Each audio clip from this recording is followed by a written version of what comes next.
comes as no surprise what today is, October 1st, and what just happened with Israel getting bombed by Iran and the ballistic missiles and all that wonderful jazz. We know Israel's going to retaliate. Russia done told America that they will no longer make any deals with us. And so this is going to come with a heavy price.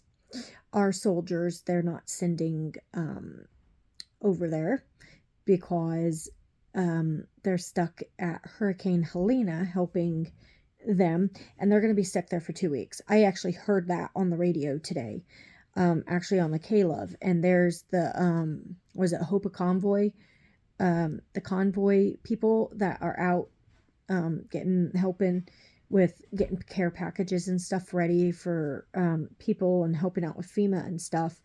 And they even said that most of the people that are there, Governor Holcomb from Indiana has sent our national troops over to help from the hurricanes in North Carolina and the other states that's going on through this. And they said that they will be there for 10 to 14 days. And obviously we know that we have another hurricane that they said is coming through on the 14th. Now, the thing is, even on this, so we need to stock up food, batteries, flashlights, candles, so on and so forth. All right. And food, non-perishables. And we need to fill up the washing machine with ice for milk, juice, etc. This is what they're saying. All right. And hate to be the bearer of bad news, but it's not over yet. Florida, Alabama, Mississippi, Louisiana, Georgia, South Carolina, North Carolina. Next week, another hurricane is forming in the Gulf and hitting again.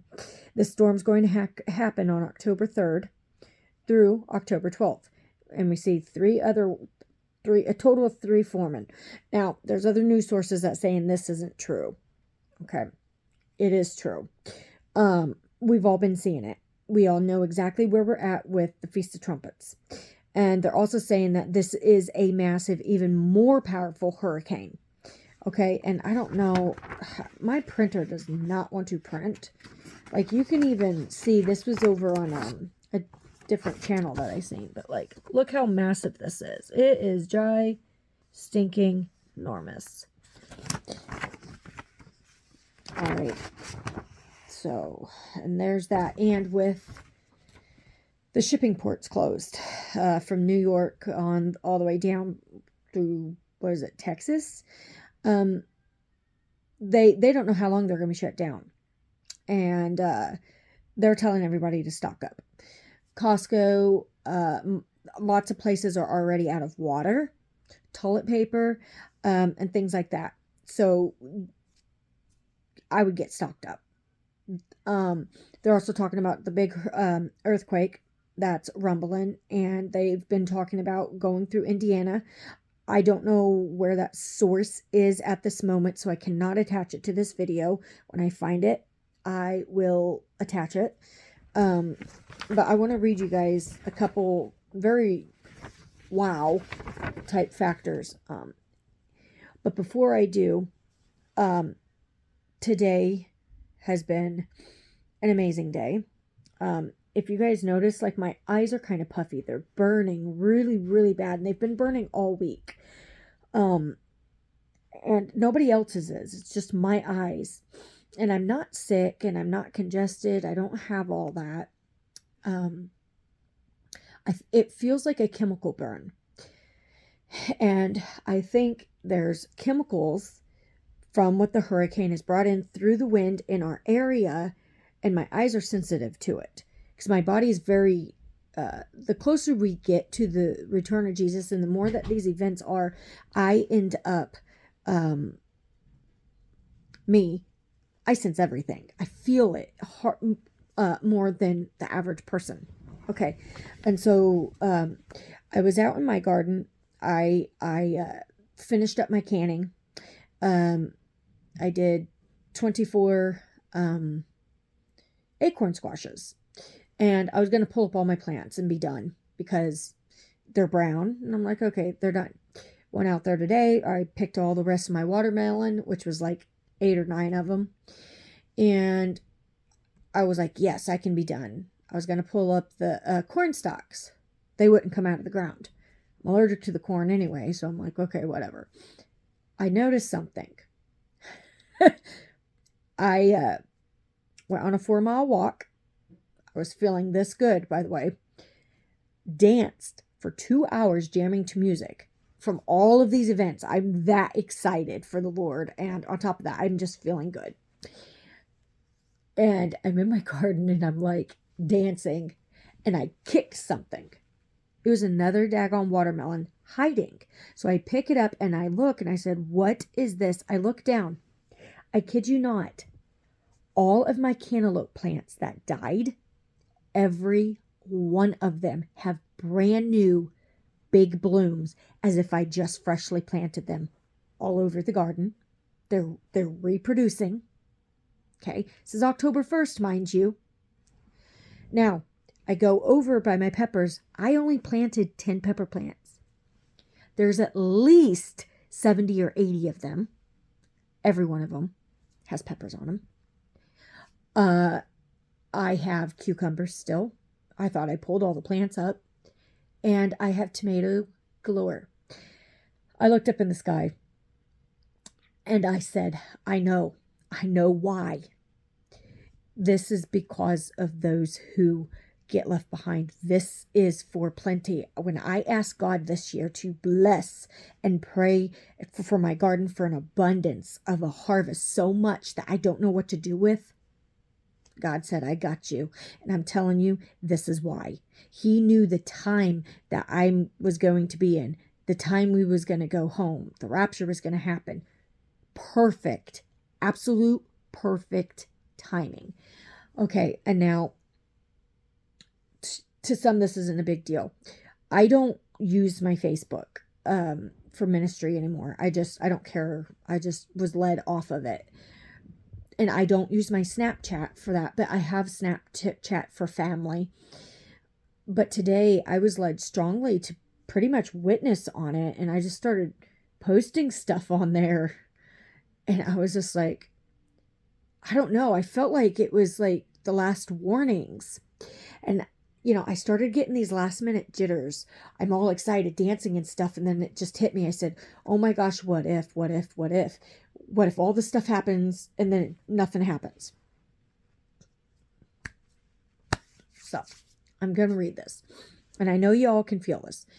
This time is so much more different than 2017, than the April 8th sign, than any other time. Prophetically, every single thing is lining up. The beast system, the hurricanes, the earthquakes, the volcanic activity, the elections, the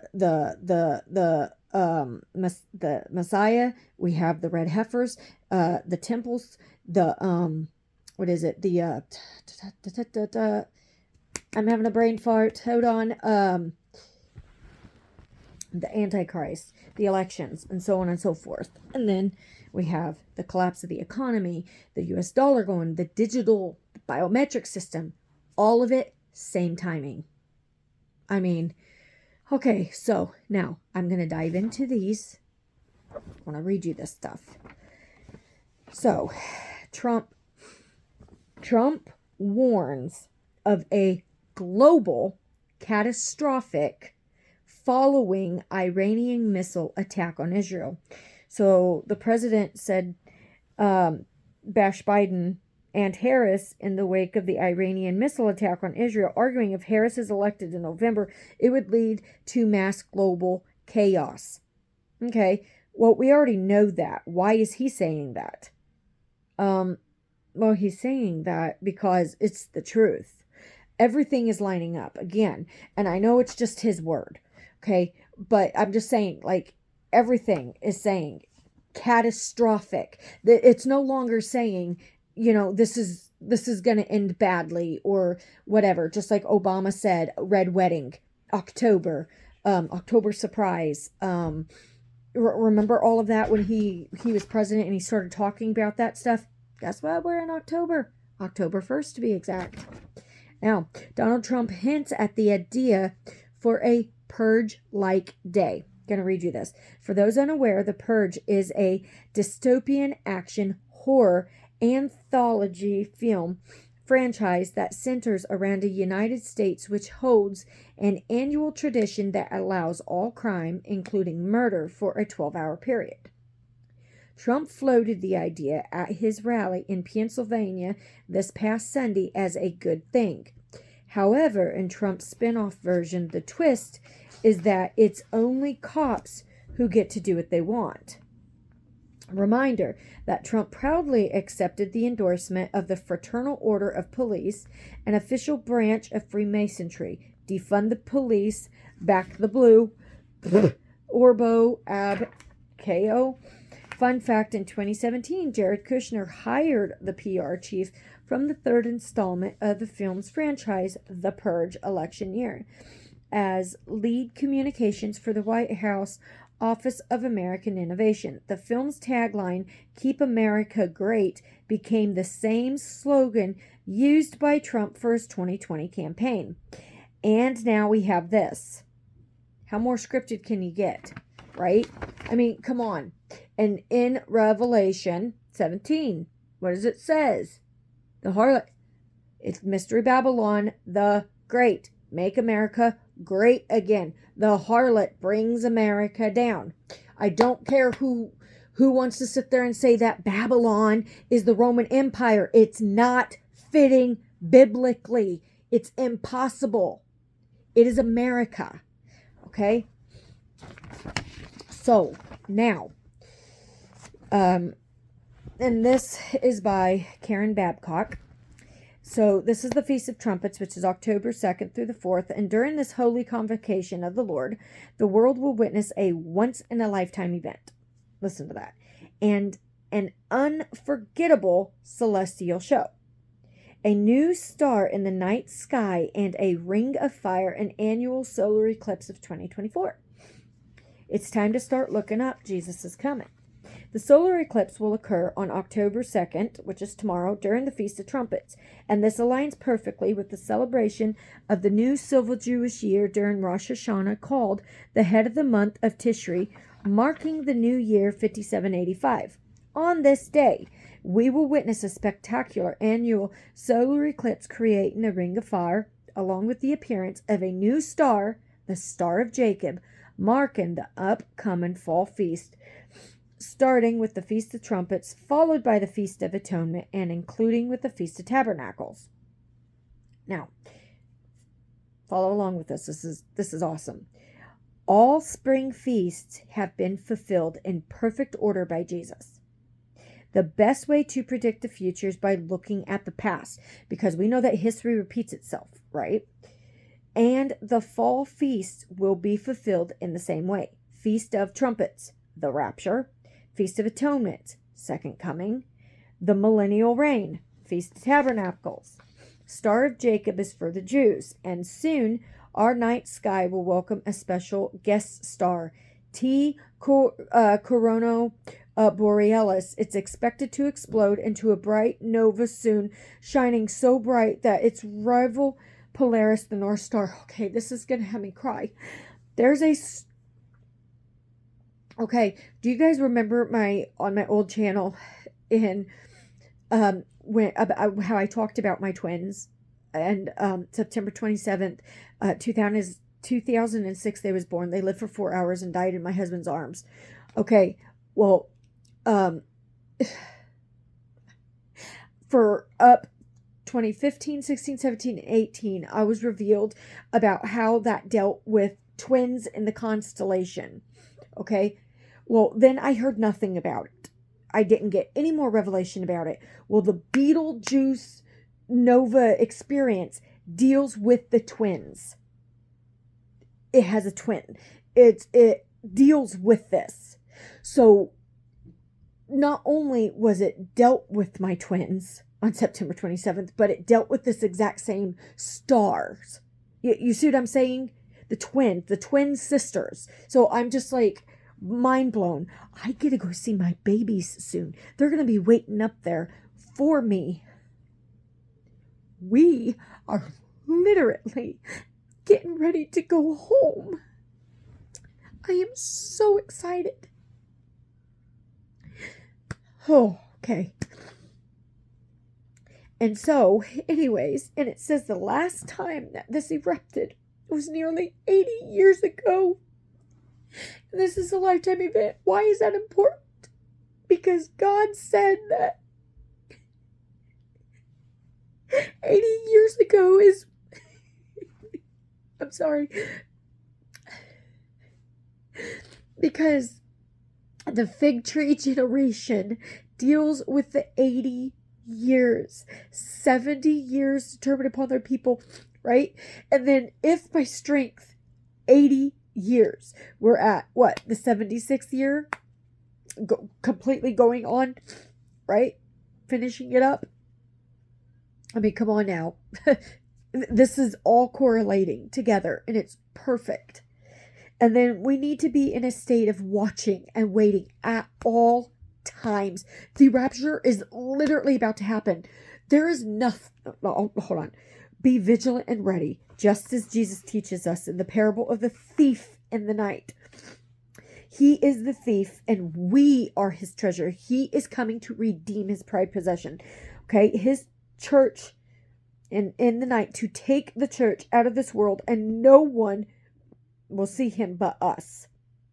I mean, they're going to see, but they're not going to know it.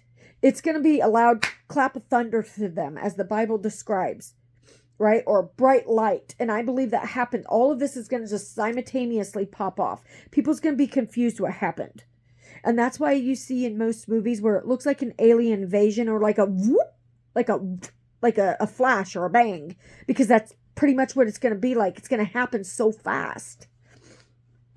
1 Thessalonians 5:2-3, Matthew 24:43-44. And God is clearly speaking and pointing to the feasts, and all now is the beginning.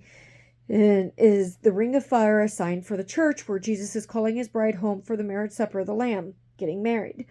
And is the Star of Jacob a sign to calling Israel to repentance and judgment, with the soon approaching Jacob's trouble, okay, the tribulation period?